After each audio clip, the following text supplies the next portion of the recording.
Hello everyone, Clack the Geek here, welcome back to another Big Finish review. Today we're doing the third main range Doctor Who story, we're, continuing from the other two that I did.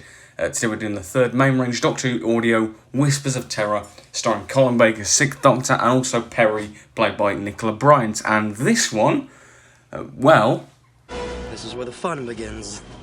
The first two Big Finish stories that I covered, Signs of Time and Phantasmagoria, they were fine, and in Phantasmagoria's case I found it quite enjoyable, but they were fairly standard Doctor Who stories.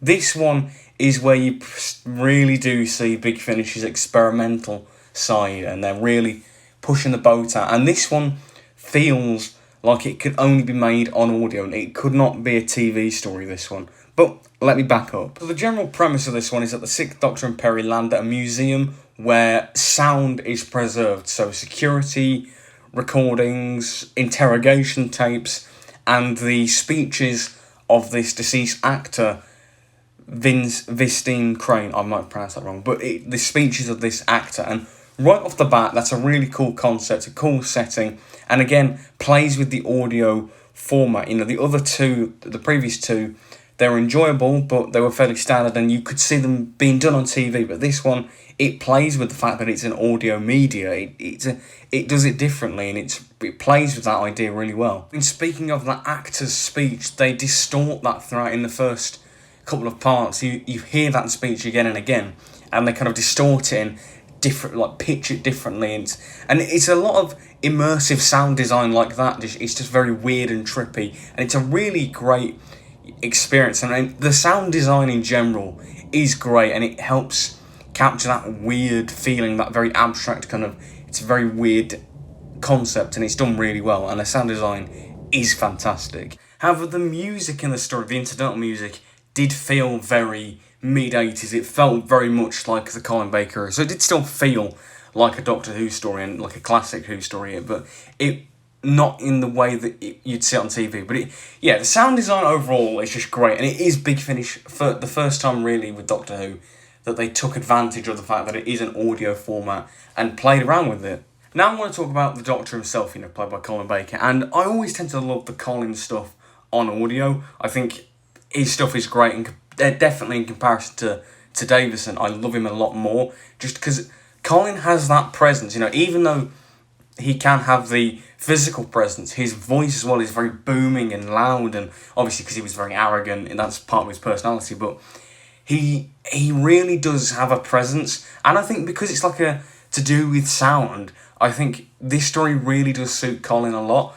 He just works. I don't know. He just works very well in this story, and he also has some really great witty one-liners and some great dialogue, and especially between Perry or the characters, some great witty dialogue and some good, one-liners and jokes and whatnot.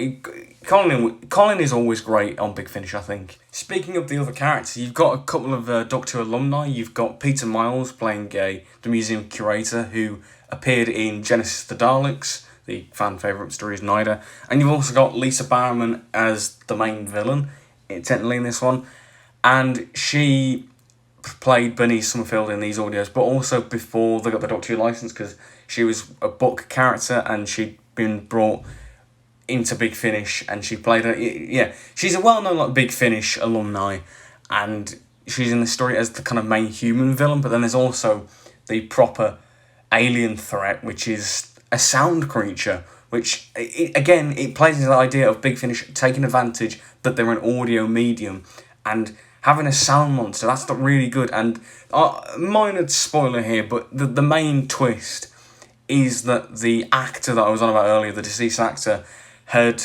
sort of transferred his soul into an audio creature. It's really weird to explain, but he transferred his soul kind of into that audio form, and he travels through sound, and it's just really a great way of doing it. And again, the sound design helps make it very creepy and weird and whoa, what's going on? It's really well done, I think. But Lisa Bowerman plays Crane's agent, Beth Pennell, that's the character's name, and she's using the sound creature as a kind of front because she wants to become president of this society that they're in, and she wants to become president, and she's using his voice as a front for that, and it really I think it's quite an interesting idea and a cool way to expand that initial idea further.